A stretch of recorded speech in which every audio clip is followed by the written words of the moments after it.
1957, 20% of Caesars Palace Casino revenue came from one single person. Wait, what? Approximately 20% of wagering volume of Caesars Palace came from one single player?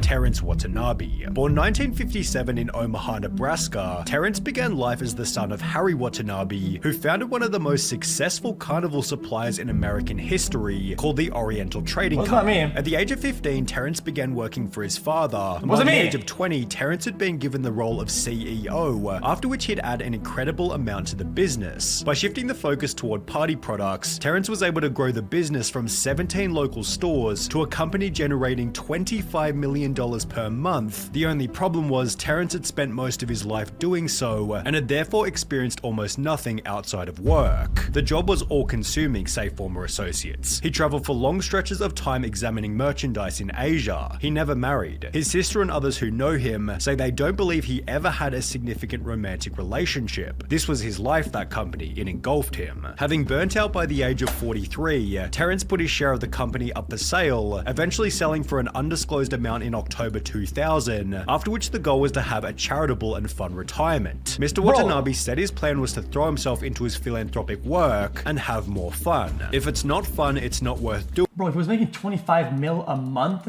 right? How long did the company stay alive for? It must have... And on top of that, he sold it. Mr. Watanabe told his hometown newspaper, the Omaha World Herald, in 2000. He then created the Terry K. Watanabe Charitable Trust before donating millions to AIDS and cancer research, as well as various political causes. That's insane. However, having worked all day every day for over 20 years in a complex business, Terence found little satisfaction in this new line of work. Donations from his foundation grew, but he soon became restless. Several business ideas, including opening a restaurant, went nowhere. He didn't know what to do with his time, says his sister, and as the old saying goes, an idle mind is the devil's playground. With nothing else to do, Terry began a new hobby of spending large amounts of cash, purchasing one of Omaha's largest and most notable homes, which featured 9 bedrooms, 18 bathrooms, a gourmet kitchen, a custom wine cellar, and a 3-story elevator. But it was rather a venue near this mansion that became his biggest financial danger. Terry began to travel across the border from Omaha to Council Bluffs, Iowa,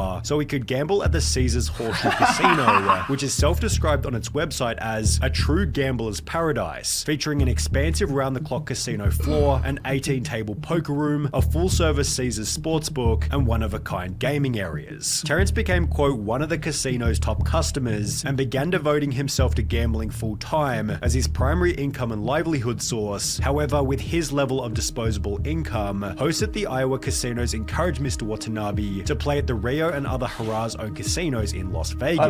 Having struggled to launch any new businesses, Terence began to frequent Las Vegas beginning in 2005, where his existing gambling habit was intensified and joined with a drinking habit, satisfied only by a luxury vodka brand called Jewel of Russia, which retailed at over $200 per bottle. In that very same year, billionaire Steve Wynn opened the luxury Wynn Las Vegas, and by 2006, 1 year later, Terence had spent so much money at the venue that the two arranged to meet. Remarkably, Steve concluded that Terence was a, quote, compulsive gambler and alcoholic, leading Steve to ban Terry from the casino. However, given this was no fix for Terry's addiction, this simply became an opportunity for other venues in the area. Terry decided to take his money over to Caesars Palace, where a marketing executive promised to give him substantially more advantageous... I mean, dude, it must have been really bad, dude, that the fucking owner of the guy who makes a lot of money out of it, right? Feels bad for the guy. I mean, dude, it must have been fucking crazy to ban him. Okay, you guys said Giga Chat, he banned him? Okay, dude. You probably didn't ban him when you saw the problem. You probably banned him when the rewards for it became so almost boring that he was fucking milking the fuck out of him. Arrangements than the win with respect to player and also probably laws too, to be honest. Incentives, after which the casino created specifically designed incentives to keep Terry gambling at their venue. Wait, what? Casino created specifically designed incentives to keep Terry gambling at their venue. He was given tickets to the Rolling Stones, $12,500 a month for airfare, and $500,000 in credit at the gift stores. Harrah's also offered 15% cash back on table losses greater than $500,000, special high-limit games, and other incentives. Mr. Watanabe resided for free in a 3-bedroom suite at Caesars, had access to his favorite bartender, and was constantly surrounded by attendants to serve his every need, such as a 7-course meal from the casino's Bradley Ogden restaurant, delivered to him while he was gambling, with these attendants later telling legendary stories about his behavior while gambling. Al DeLeon and Christian Kunda, two of Mr. Watanabe's personal handlers at Caesars, say he had thousands of Tiffany gift boxes filled with $50 gift cards or $100 gift coins that he would hand out to bartenders, nightclub operators, security guards, and others. They say he once told a security guard to go to a supermarket and buy every cut of steak, and then proceeded to hand them out to employees. Caesars Palace high rollers of this magnitude are often given exclusive loyalty program status called 7-Star, where members are wowed by all the fantastic benefits afforded to them, with additional rewards and all-round bigger and better perks, yet the casino then literally created a new tier. I just thought we did them chips instead of like gift cards. It seems like a long, you have to buy the gift cards, pick them up, I think they just give them chips instead. Above this called chairman, of which only Terrence Watanabe had the status of joining. Having been handed what you might call the ultimate life, Terry decided to stay in Vegas, yet with no intervention and nothing else to do. The severity... Bro, when you have the fucking casino, you have chips, brother. Everybody gives chips. Like, it's how it is. It's how you tip people and shit like that. You just give them chips, man. You're gambling. If chips, you just give them chips. You don't... of his habit began to get out of control. Several employees say Mr. Watanabe would stay at the tables for up to 24 hours, sometimes losing as much as $5 million in a single binge. He was allowed to play 3 blackjack hands simultaneously, with a $50,000 limit for each hand, and if he won, Mr. Watanabe says he regularly handed out to Caesars employees bundles of $100 bills that could total as much as $20,000. In the meantime, Terry was visited by a former casino host from his hometown, who explained that Terry appeared disoriented and couldn't remember the conversations they'd had in the past. He'd add that Terry was often seen stumbling around the casino or falling asleep at tables placed right beside loud nightclub music, yet the most notable observation regarded the type of machines that Terry liked to play. According to one of his former assistants, Terrence rejected any skill-based casino game like poker and instead gravitated toward games with low odds, including roulette and slots. He was considered a house player because slots and roulette are house games. They have terrible odds for the player, and the way he played blackjack, he made it a house game. Wait, what? Wait, who said this? I'm so confused. Wait, dude. Slot games at casinos have insanely high RTP. They actually do. I understand that it's still bad, okay, and it's addicting, it's bad, and it's overall bad. 32 the months. RTP at casinos is incredibly high. Are you fucking dumb? IRL, it's even higher. On top of that, roulette is part of the high, also high odds games. If you dude, you guys are not understanding what I'm saying. Roulette, if you play like black and red, if you play European roulette, you have 48.5% win across the board, right?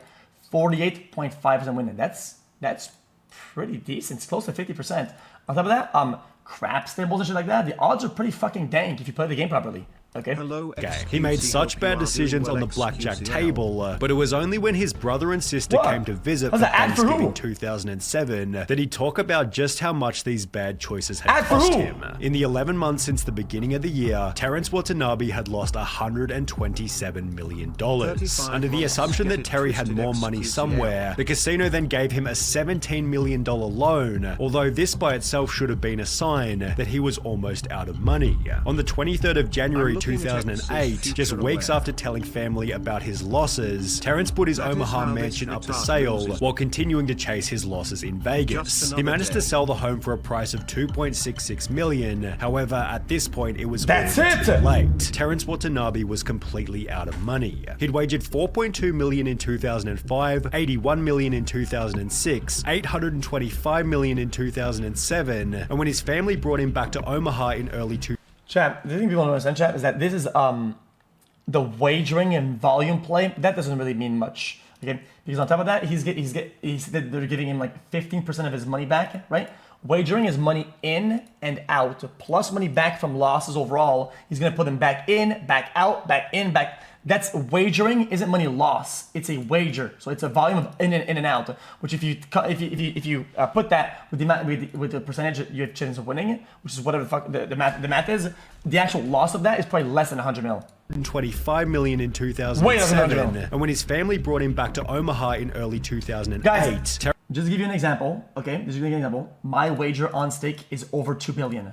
Terry had lost more tthan anybody else in Las Vegas history, with the 3-year trip costing him a total of $204 million. To make matters worse, Terrence had no job or income yet still owed the casino $14.7 million, after which Terry put the blame back onto Caesars, stating that his losses were their fault. Mr. Watanabe alleges that during this period, Haraz not only didn't make him leave when he was drunk, but applied him with alcohol and prescription drugs to encourage him to stay and gamble, leading Terry to launch a lawsuit against the casino. Court documents explain Caesars served Mr. Watanabe 2 to 3 750ml bottles of Jewel of Russia vodka per day every day. No Caesars employee ever limited or cut off Mr. Watanabe's drinking, despite the fact that he was almost always visibly severely intoxicated these when he claims was actually being make sense. served while gambling. On at least one occasion at Caesars in 2007, a concerned companion of Mr. Watanabe, Stuart Mitchell, pulled aside his cocktail waitress and pled with her to water down Mr. Watanabe's drinks. The cocktail waitress refused and curtly responded, "Terry gets whatever he wants." Mr. Watanabe had at least 2 drinks at his table at all times, so that he could be kept in a constant state of intoxication while gambling. Mr. Watanabe's photographs were posted in the employees only section of the casino, in order to ensure all employees recognized him and never refused him anything. Caesars employees never attempted to limit or cut off Mr. Watanabe's drinking or restrict his gambling, because they understood that any interference with his drinking or gambling could cost them their jobs. In response to the lawsuit, a spokesperson for the casino stated, "We're in the gambling business. We had no reason to believe that Terry Watanabe was anything other than a big player with huge resources who made an adult decision to bet the money he did. Are we going to provide an environment that keeps him very happy? Of course we are."